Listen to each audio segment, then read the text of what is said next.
Pelaksana ibadah haji wajib satu kali dalam seumur hidup bagi orang yang mampu. Sementara Nabi mengajarkan haji ada tiga. Ada haji ifrad, ada haji tamattu, dan haji qiran. Mana yang paling afdol? Dilihat.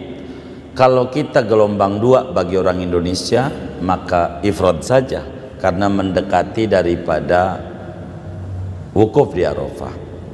Tapi kalau gelombang satu yang cukup lama sekali, khawatir dia masyaqqah dengan larangan-larangan ihram, tamattu tentu bagi dia lebih tinggi. Begitu. Bagaimana cara haji tamattu?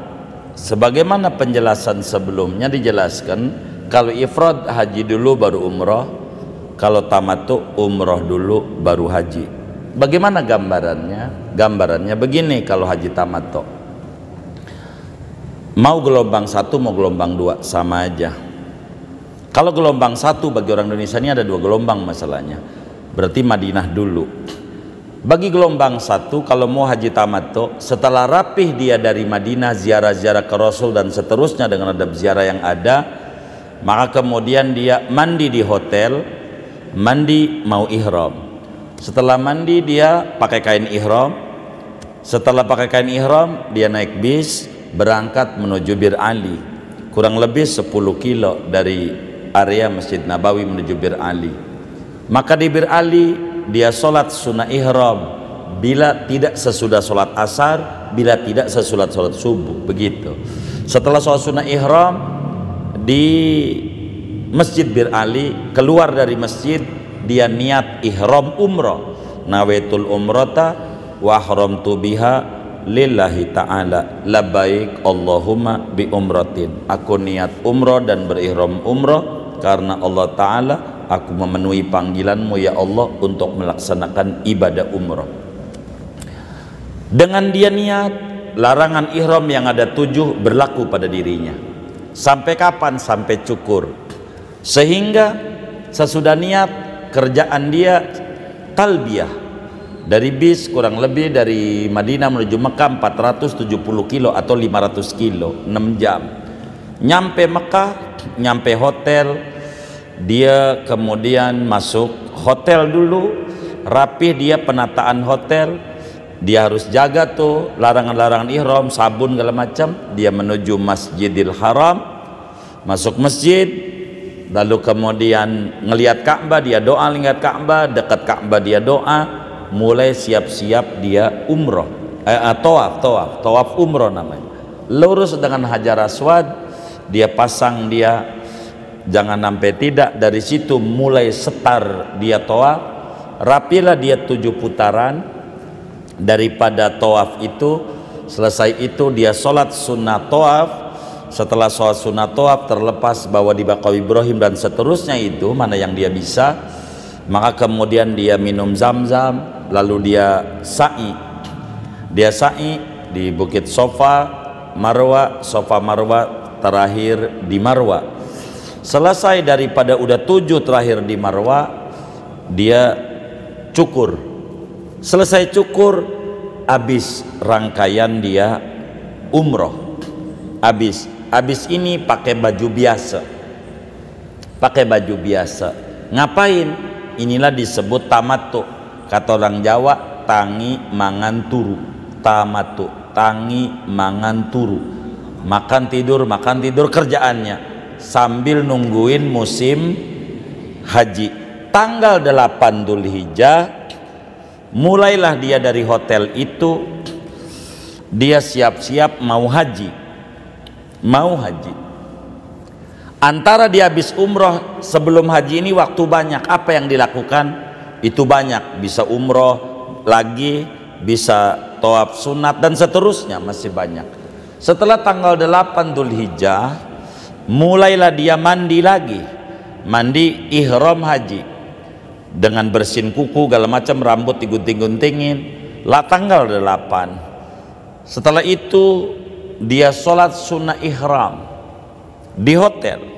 Setelah itu dia niat ihram. Bagusnya di Masjidil Haram, takut repot saya ngajarin kayak di kitab percis. begitu, di hotel aja.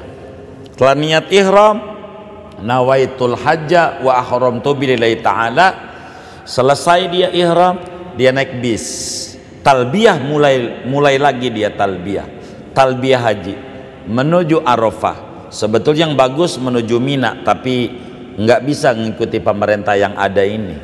Jadi menuju Arafah, nginep malam itu di Arafah, dan dia harus jaga larangan ihram sampai besok tanggal 9 duhur, siap-siap mau wukuf di Arafah, siap-siap wukuf di Arafah.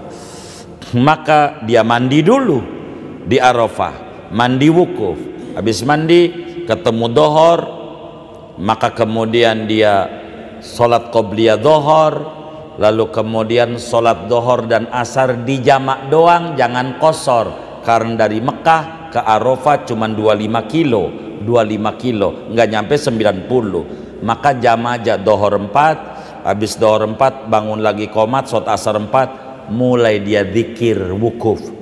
Syekh Nai Banten ajarkan itu, dan saya udah bagi buku-bukunya bagaimana ngajarin anaknya Siti Maryam, Siti Rogayah, terus saja dibagi-bagi, dan saya udah tulis dalam buku-buku tuntunan manasik haji yang diajarkan oleh Syekh Nabi Al-Bantani.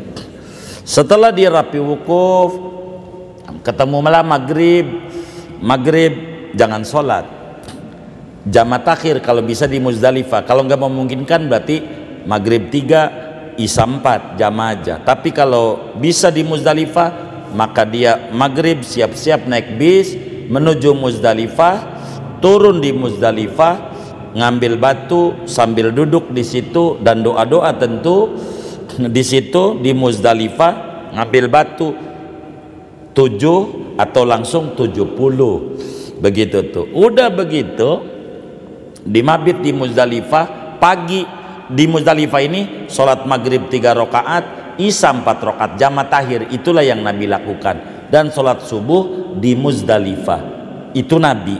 Setelah rapi sholat subuh, wiridan subuh, jalan. Kalau tidak memungkinkan berarti dia sholat tinggal diatur dia menuju Mina. Setelah menuju Mina, dia dipondokan di Mina pagi. Setelah sholat subuh, dia menuju Jamroh Aqobah.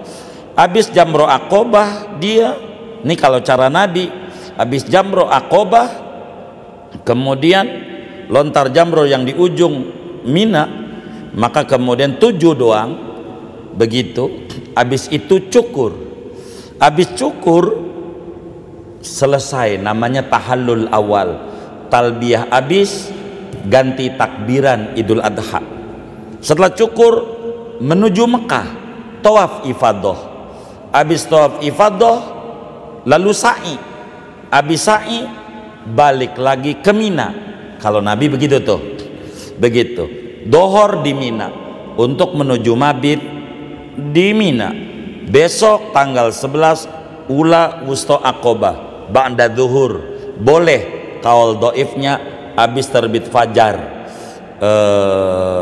tanggal 11. 12 begitu, nginep lagi malam 12, tanggal 12 lontar lagi ula wusta Aqobah. Habis itu kalau dia mau nafar awal pulang ke Mekah, kalau enggak nginep lagi dia di Mekah, di Mina malam 13, dan besok lontar lagi ula wusta Aqobah. 63 aja totalnya, 21 21 21. Maka setelah nafar sani, kalau dia ngambil nafar sani, balik ke Mekah, selesai daripada hajinya. Kalau dia belum tawaf ifadah, habis dari Jamroh Aqobah, cukur balik ke tenda, nanti ke Mekahnya terakhir, berarti masih tinggal 2, tawaf ifadah dan sa'i dia. Dengan itu secara singkat selesailah yang namanya haji tamattu. Haji tamattu namanya. Dan ini sebaiknya dikerjakan bagi orang Indonesia gelombang 1 yang berangkatnya baru tanggal 4 Dzulqa'dah, masih lama menuju hajinya, sebulan lebih. Kalau pakaikan ihram begitu ganjarnya gede kalau ifrad, cuman lama banget tuh. Begitu tuh, burungnya nggak dikasih sarung, takut terbang di Arab repot nyari-nyarinya. Begitu Begitu. Inilah yang disebut haji tamattu secara singkat. Kira nanti saja, panjang banget sampai besok-besok ini. Gitu. Wallahu a'lam.